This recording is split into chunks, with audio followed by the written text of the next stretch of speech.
tarde a todos, a todas. Quero agradecer novamente o convite do sindicato a participar com vocês desse debate. A questão previdenciária é, de fato, uma questão bastante relevante para todos nós, sejamos advogados de servidor público ou vocês mesmos. E vocês passam agora por um momento crucial, né? Acho que a fala do Amarildo já demarcou bastante a complexidade dessa escolha, a dificuldade dessa escolha e a gravidade da decisão que vocês vão tomar. Por isso, o nosso trabalho aqui é mais de tentar, claro, não só esclarecer sobre as eventuais opções que vocês vão fazer, mas também criticar alguns dos aspectos positivos que são colocados nessa opção. E, de início, já vou dizer que os aspectos políticos que foram levantados pelo Amarildo, né, com todo o respeito, como a possibilidade de reforma do sistema previdenciário, congelamento de gastos, etc., a meu ver, não deveriam jamais ser colocados como pontos positivos da adesão ao FUNPRESP, e sim destacados para vocês como necessidade de luta para impedir que elas ocorram. Nós não podemos dar a reforma previdenciária como ultrapassada, como vencida, tanto é que ela não foi. Nós vencemos a reforma previdenciária de 2016, gente. Vocês venceram. Não foi o governo que venceu. A PEC 287 foi derrotada. Ela terá que ser reapresentada, terá que ser revista pelo futuro governo. É verdade que virá novamente esse debate? Sem dúvida. E virá novamente toda a mobilização popular para impedir que ela seja aprovada. Espero eu. Né? Espero que vocês estejam compartilhando de toda essa mobilização lá na frente. É assim a vida, né? É assim os momentos em que tentam retirar direitos da classe trabalhadora, dos servidores públicos de maneira geral, e a necessidade da gente resistir a eles. Portanto, eu não colocaria as variáveis de natureza política, seja para um lado ou para o outro. Eu acho que elas são variáveis que demandam trabalho e luta das entidades sindicais e das categorias para que elas não ocorram. Queria só afirmar um pouco mais, o Amarildo já colocou bem essa questão anteriormente, mas acho que isso é fundamental, afirmar que nós estamos falando aqui, eu diria, de 3 grupos de servidores. Estamos falando daqueles servidores que já eram servidores públicos antes da emenda 41, portanto até 31 de dezembro de 2003, esse é um grupo. E esse grupo, se migrar para o FUNPRESP, tem determinadas consequências, muito mais graves do que os outros 2 grupos. Esse grupo de quem era servidor público até 2003, até o final de 2003, e, portanto, alcançado pelas regras de transição da emenda 41, permanece com os direitos à integralidade e à paridade. As regras de transição mantêm paridade, salvo o artigo 2º da emenda 41. O artigo que é cálculo pela média e sem paridade de quem quiser sair mais cedo. Esses servidores, se quiserem aguardar o artigo 6º da emenda 41, ou mesmo o artigo 3º da emenda 47, saem com aposentadoria integral, equivalente à última remuneração e com direito à paridade. A paridade não é só o reajuste geral de remuneração, gente. A paridade é a extensão a esses servidores de toda e qualquer vantagem futuramente concedida aos servidores em atividade. O Amarildo tem toda a razão. Nós estamos, eu não diria nem há 15 anos sem reajuste. Nós tivemos aquele de 1% da época que eu mesmo concedi, que era secretário na época, mas antes deles, 8 anos de governo Fernando Henrique sem reajustes também. Então, os servidores públicos, do ponto de vista do reajuste geral, há uma inconstitucionalidade aqui que já passa de 20 anos. É verdade. Mas não é verdade que vocês ficaram com a remuneração congelada esses 20 e poucos anos, gente. Vocês sabem melhor do que eu que o salário de vocês teve incremento resultante das lutas reivindicatórias de vocês, ou não teve? Seja por gratificações aqui, revisão de tabela remuneratória ali, concessão de vantagem A com vantagem B, o fato é que esse componente remuneratório de vocês teve uma razoável recuperação perante a inflação. Algumas categorias mais do que a inflação, a depender da capacidade de luta que implementaram nesse período, outras menos, é verdade. Então, a questão da paridade não dá para ser vista só sob o ângulo do reajuste geral, em que pese eu ser daqueles que entendam que o governo federal está obrigado a conceder o reajuste geral e o Supremo Tribunal vai continuar o julgamento da ação que nós colocamos a esse respeito, provavelmente no 2º semestre. quiçá reconheça a obrigação do governo federal em promover o reajuste anual de remuneração dos servidores. Aí nós teremos mais ainda o efeito dessa paridade através de um reajuste anual dos salários dos servidores. Portanto, a manutenção dos direitos à paridade me parece fundamental para quem olha para a sua categoria e pensa, essa categoria, pelo seu poder de luta, ganhará mais alguma coisa no próximo período. Se eu estiver nela, eu ganharei também. Se eu sair dela, optando por um regime de previdência complementar ou fazendo a simples migração para o BE, eu não terei o resultado dessas conquistas da categoria, gente. Porque eu estou limitado ao teto. Não é? Se você ganha 15 mil e se concede agora aqui um ganho salarial qualquer de R$2.000, você vai para 17. Se você fez opção pelo regime de previdência complementar, você tem o teto. E, portanto, você não vai levar depois, na aposentadoria, não vai levar o resultado desse incremento salarial. Talvez ele venha pela via da previdência complementar, talvez venha em parte pelo cálculo do benefício especial, mas não virá diretamente como virá caso você permaneça. Estou falando ainda daqueles servidores com direito à integralidade e paridade, né? Aqueles ingressantes, então, até dezembro de 2003. Contribuição era de 11%, aposentadoria integral, aposentadoria sem teto, portanto, o integral ultrapassando o teto do regime geral de previdência, e direito à paridade. São as marcas desse período. Se esse servidor opta ou melhor, migra, pretendendo o BE, migra para o regime de previdência complementar, ainda que não faça adesão ao FUNPRESP, se esse servidor migra, o que é que vai ocorrer com ele? Em primeiro lugar, a aposentadoria integral dele passa a ser aposentadoria pela média. Aqui certamente virá uma perda, porque quanto maior o tempo de serviço, quanto maior a quantidade de remunerações na média, a tendência é que essa média seja menor, não é? A vida funcional da gente, a vida laboral da gente, normalmente é uma curva ascendente, né? Então, se eu vou apurar uma média e pego um período muito longo, quanto maior o tempo de contribuição, quanto maior o tempo de trabalho, normalmente menor é essa média. Tanto é assim que a própria Previdência, a própria Constituição, lá na emenda 20, deu remédio para isso, quando ocorresse matematicamente o absurdo da média ser maior do que a última remuneração, né? Aí ela diz, se isso ocorrer, não vai ocorrer, aí você não leva a média, leva a última, porque o servidor tem que perder sempre. Né? Na 10887, né? Exato. Passam a ter teto, portanto, apurada a média, mesmo que essa média dê R$10.000, esse servidor não levará os R$10.000, levará o teto de 5.600 e pouco do regime geral de previdência. Ele deixou, então, uma remuneração de 15, por exemplo, para calcular uma média que tenha dado, sei lá, 13, 12, 11 mil reais, e nem isso levará o teto de 5 mil e pouco. E levará, em compensação, um benefício especial calculado em razão daquilo que ele contribuiu a mais, porque os 11% incidiram sobre o total remuneratório dele durante um certo espaço de tempo, né, enquanto ele teve contribuições a regimes próprios de previdência, levará o benefício especial. E se optar pelo FUNPRESP, obterá lá do FUNPRESP uma complementação de aposentadoria, que é uma interrogação, né? É impossível, no regime de contribuição definida, se dizer hoje qual será o resultado das aplicações financeiras, da gestão, etc., ao longo de X tempo, por mais que possa ela ser bem executada ao longo desse período.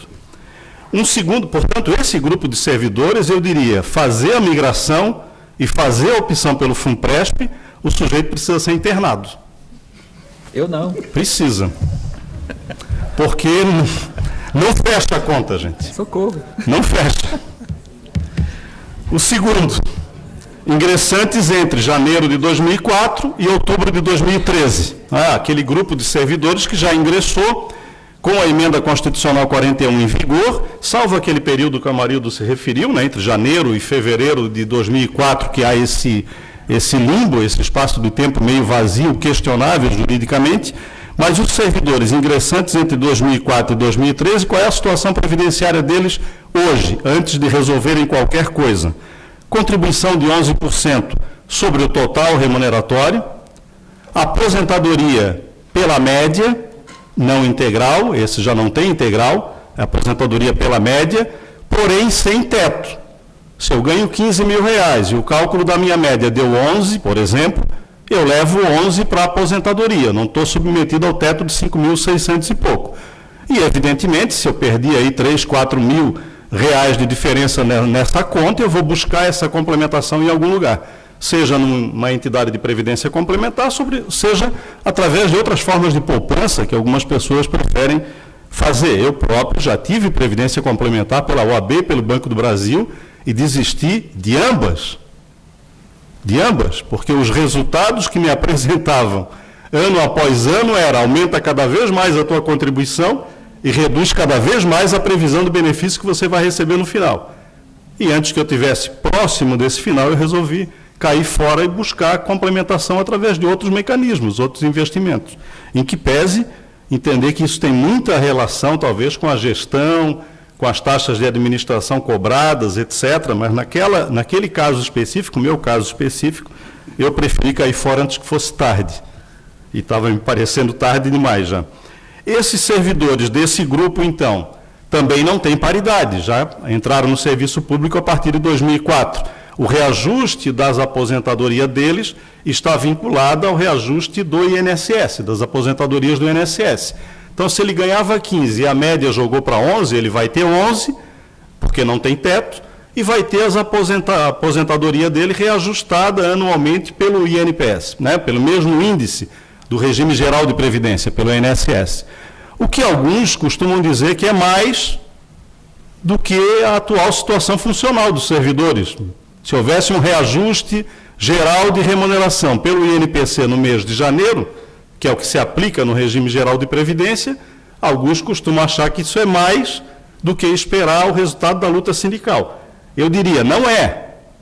Se olharem com cuidado o resultado das lutas sindicais de vocês, o resultado das lutas sindicais costuma ser superior a isso, salvo algumas exceções, salvo alguns momentos sazonais em que a luta sindical decai, mas daqui a pouco ela recupera. É matemática, basta pegar lá a tabelinha remuneratória e fazer a matemática disso e tentar comparar. Mas essa é a atual situação desse grupo de servidores. Se eles optarem, o que fica a vida deles previdenciária?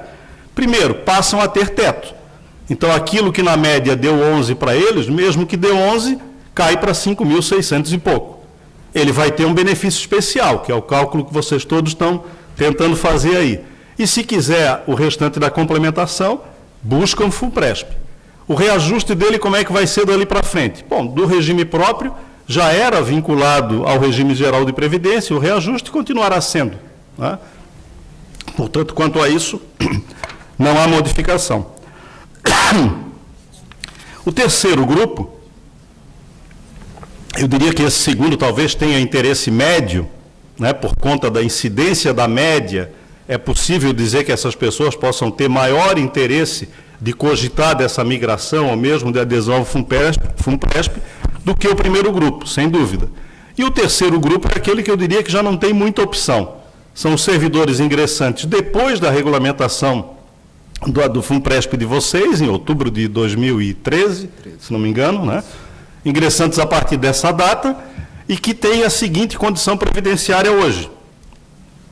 Contribuem em 11% até o teto, porque o regime previdenciário deles já é de teto, portanto, contribui só até 5.600 e pouco.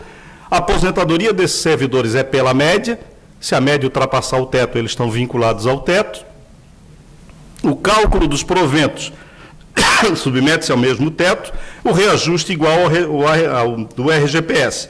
Se esse servidor migrar e optar, ele continuará submetido ao mesmo teto que ele já está, recebendo um benefício no teto pelo regime próprio de previdência, recebendo benefício especial por conta da migração que fez e, eventualmente, buscando a complementação se aderiu também ao FUNPRESP. Para esse servidor, me parece que não sobra muita alternativa, né? Porque se ele tem um salário de 15 mil e, na melhor das hipóteses, ele vai levar 5.600, os outros 10 mil reais ele tem que buscar de alguma forma. Uma parte dessa diferença ele pode buscar através do benefício especial, a depender do tempo que esse servidor contribuiu desse período de 2013 para cá, né? Porque estamos falando aí de ingressantes ali. Bom, então esse talvez tenha um interesse maior. Então, em primeiro lugar, eu acho que vocês deveriam se colocar dentro de cada um desses grupos para entender exatamente qual é a regra previdenciária que hoje vigora em relação a vocês, que hoje os protege. Se forem aquelas regras anteriores a 2004, eu não tenho dúvida nenhuma de que é um equívoco fazer essa migração. É até possível que a conta matemática aponte uma perda de 10%, de 20% apenas em relação à integralidade. Mas ainda assim é uma perda, gente. É uma perda de 10%, 20%, 30%, 40%, dependendo do cálculo, que você vai ter que buscar numa incógnita, que é o resultado do Fundo de Previdência Complementar de vocês.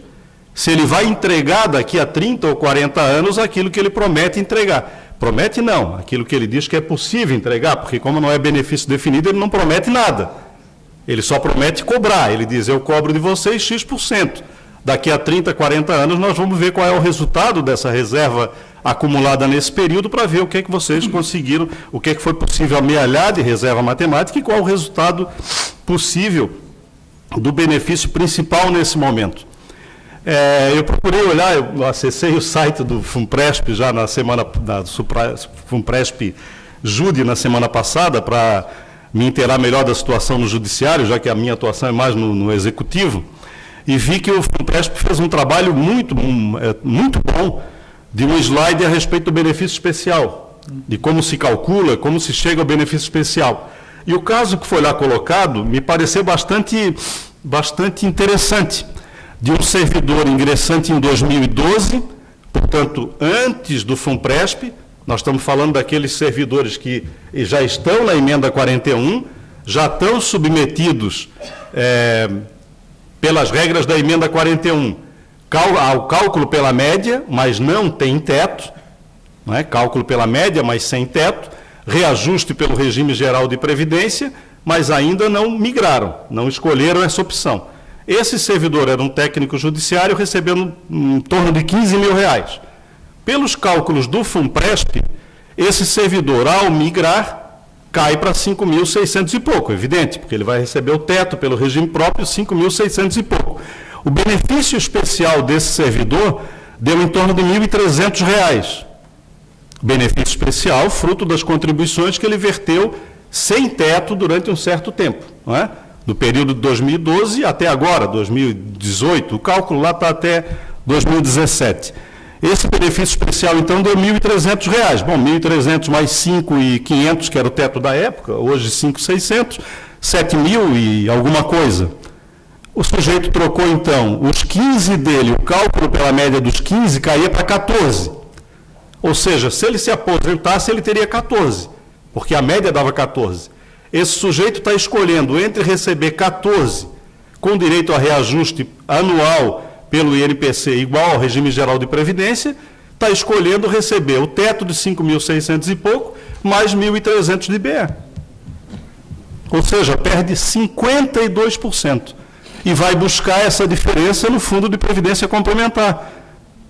Como é que isso pode ser lógico, gente? Como é que alguém pode fazer uma opção dessa? Quer dizer, lá pela média, a perda dele dava 300 e poucos reais. O cálculo pela média dele, desse servidor. Se ele está buscando 300 e poucos reais de complementação de aposentadoria, eu indico, faça uma inscrição no regime geral de previdência como contribuinte individual. Contribua sobre um salário mínimo e terá lá na frente pelo menos um salário mínimo de complementação. Vai receber o benefício de servidor público e outro do regime geral de previdência. Até perto de R$1.000 a solução pode estar aqui. Ou pode estar numa outra fonte de investimento que não essa. Porque abrir mão de uma garantia próxima de 14, 13, 12, 11 que seja, para receber um benefício de 6, 7 ou 8, me parece uma decisão nessa hipótese que está lá, e está no site do FUNPRESP, me parece uma decisão absolutamente equivocada.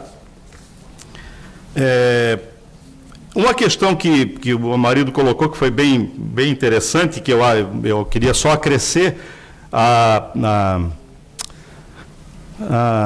forma como ele vê a questão do benefício especial e as razões de não incidência de contribuição previdenciária sobre ele, veja, estou falando bem do benefício especial, independentemente de ser contrário às opções por ele, né? Mas, havendo a opção pelo benefício especial, me parece que a contribuição previdenciária, evidentemente, é indevida. E eu diria que talvez a principal razão seja o princípio da causa suficiente, gente, que marca qualquer benefício previdenciário por decisão do próprio Supremo. Só há fonte de custeio se houver benefício. Só há benefício se houver fonte de custeio. Esse é o princípio da causa suficiente.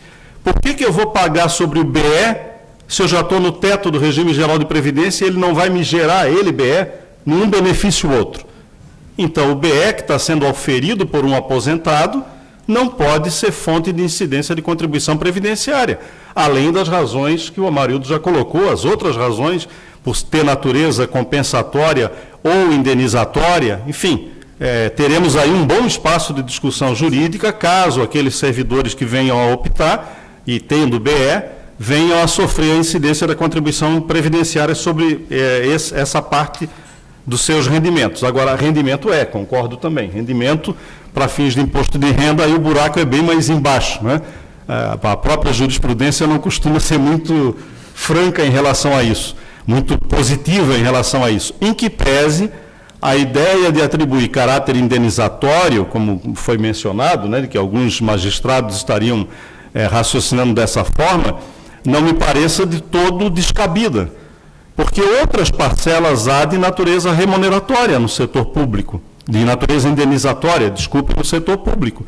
Então, é possível tentar caracterizar dessa forma, mas é um caminho tortuoso e difícil que vamos ter que trilhar no futuro, se for o caso. Queria, por fim, aqui, já caminhando para concluir a minha parte, falar um pouco da questão dos riscos que eu vejo tanto na migração, quanto na migração pelo regime de previdência complementar, em primeiro lugar, e na posterior adesão ao FUNPRESP, ainda que seja dos que reconheçam que previdência complementar não é de todo ruim, não é de todo absurda, não é impossível que ela dê resultado financeiro positivo ao longo de um certo período de contribuição, desde que diversos componentes políticos e econômicos contribuam para isso. E é aqui que entra a grande interrogação, que não é culpa do Amarildo, não é culpa de nenhum dos gestores. É culpa da economia. O que será da economia brasileira daqui a 30 anos? Quantas crises cíclicas de economia nós vamos viver nos próximos 25, 30 anos que abalarão sensivelmente a arrecadação desse fundo previdenciário? Quantas? Tantas quantas o capitalismo entender de produzir, gente. Sempre que ele está perdendo renda, ele produz crise. Ele produz crise para que esses setores que detêm o poder econômico no capitalismo tenham novamente um fluxo de investimentos para eles. Se tira dinheiro dos cidadãos de maneira geral e se passa para esses setores. Isso é cíclico. Isso se repete, por ser cíclico, se repete sempre, a cada 5, 10 anos. 2008 foi a última. Daqui a pouco vem a próxima, e depois a outra, daqui a pouco a outra. Quer dizer, jogar a nossa vida previdenciária numa alternativa que é absolutamente incontrolável ao longo de 30, 40 anos é algo, me parece, bastante arriscado. Claro que para aqueles que não têm alternativa, eu diria os servidores ingressantes a partir de 2013 têm pouca alternativa, porque o que ficou para eles se de 15 mil daquele exemplo já caiu para 5.600? Bom, tem que buscar 10 mil em algum lugar, porque não vai viver com os 5, não é? Viveu a vida toda com aquele patamar ali, não vai retornar. Então, ele vai ter que buscar, provavelmente buscará num serviço desses de previdência complementar, e nessa hipótese, buscará no FUNPRESP, porque lá ele conta com a participação dupla. Evidente, ele não vai buscar no Itaú da vida, contribuindo ele sozinho, e muito menos tendo possibilidade de gestão, do que teria, influenciando de algum modo a gestão, no fundo de previdência complementar como o FUNPRESP Júri. Então, em relação a eles, eu diria, a esses servidores, eu diria que a situação é bastante mais complicada e que faz com que eles tenham mesmo que raciocinar sobre a possibilidade de adesão ao fundo, já não é nem questão de migração como é dos anteriores. O fato de ser contribuição definida desde que isso passou, né, desde que isso foi aprovado lá atrás, em todos os debates de reforma previdenciária, a gente vem insistindo nisso. Esse talvez seja o principal risco. Pode ser também a principal vantagem. Sim. Pode ser. A depender da gestão, a depender dos ciclos econômicos, a depender de tudo que acontecer, pode ser que a contribuição definida resulte em algo melhor lá na frente do que resultaria um eventual benefício definido desde já fixado. Mas o benefício definido desde já fixado lhe dá, desde cedo, a garantia de recebimento lá na frente. Garantia entre aspas, né? Garantia entre aspas, porque nós estamos falando de garantia dentro da normalidade institucional. E nós não vivemos normalidade institucional, não é? Vocês estão no judiciário, a gente está no judiciário e sabe tudo que a gente está vivendo de anormalidade institucional. Mudam-se as coisas, mudam-se as leis, muda-se a Constituição, mudam-se os regimentos internos, muda-se tudo a toda hora, né? Desde que seja para tirar de alguns e passar para outros, né? Então, dentro da normalidade institucional é possível que a contribuição, dentro de uma normalidade de longo prazo, seria até possível que a contribuição gerasse um pouco mais. A questão da gestão é um segundo aspecto do risco. Por mais que, e talvez aqui no judiciário, vocês não tenham tanto isso, eu suponho que não tenham, mas levar para o FUNPRESP executivo, e pior ainda, levar para o FUNPRESP legislativo, a suposição de que o gestor será bom gestor e que não vai estar sujeito aos interesses políticos, partidários que incidirão sobre essa gestão ao longo de 30 anos, olha, gente, minhas dúvidas daí ficam absurdas. Aqui eu reconheço que é possível que vocês tenham, por ser o Poder Judiciário um pouco mais isento a esse tipo de interferência político-partidária, é bem possível que a gestão tenha capacidade de enfrentar esses interesses.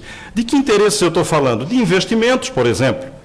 É evidente que um fundo de grande quantidade financeira faz investimentos no mercado, os pequenos também, mas os grandes têm um interesse do mercado muito maior do que tem o interesse dos pequenos, e esse interesse, muitas vezes, resvala para o interesse político-partidário.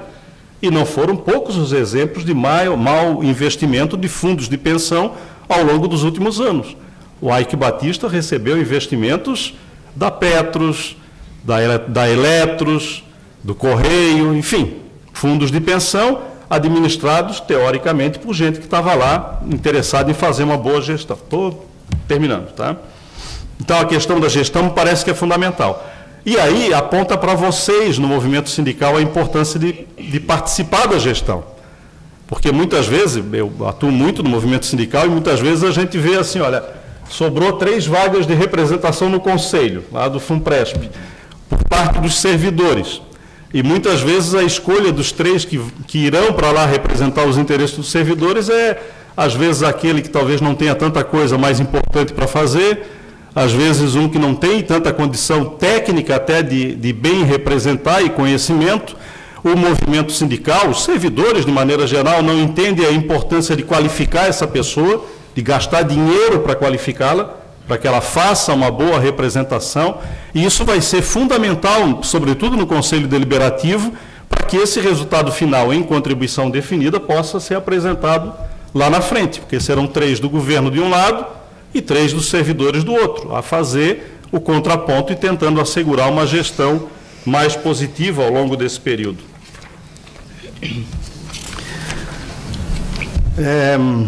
Caminho, então, para o final. Eu acho que nas perguntas depois a gente pode abrir um debate bem mais interessante, mas para dizer assim, da minha conclusão, e sobretudo aqui no Poder Judiciário,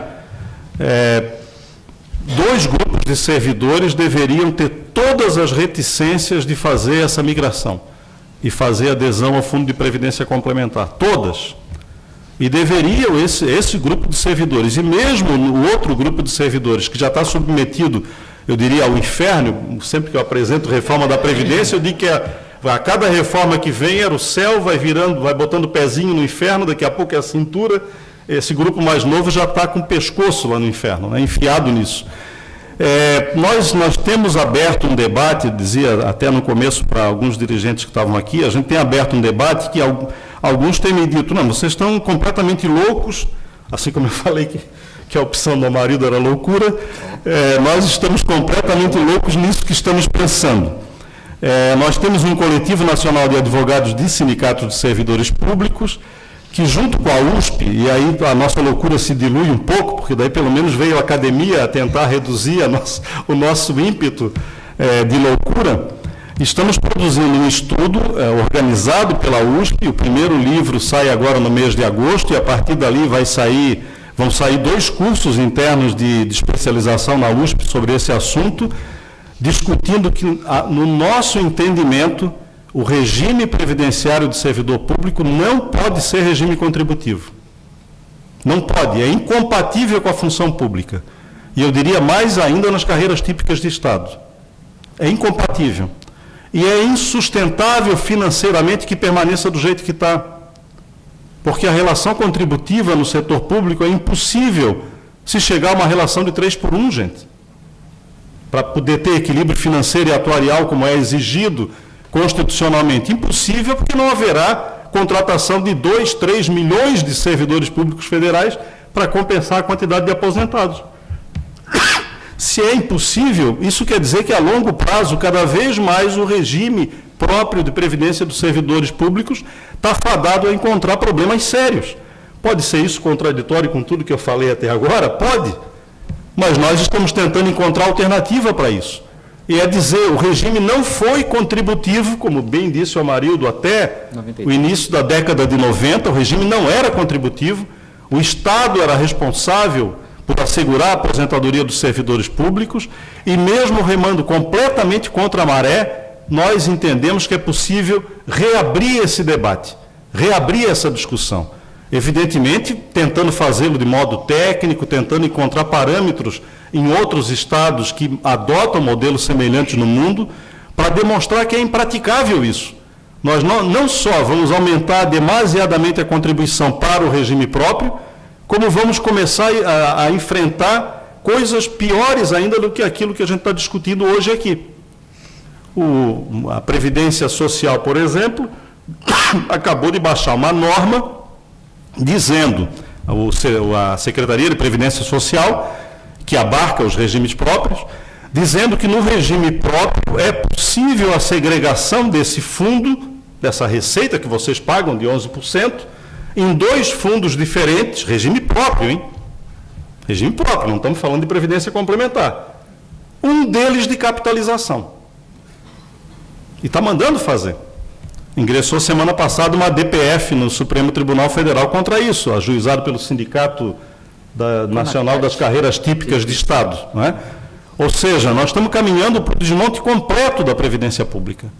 E se nós não encontrarmos uma alternativa e não construirmos um outro caminho para isso tudo, aí realmente nós não teremos nenhuma saída mais na frente, vocês não terão sequer o regime próprio de previdência dos servidores.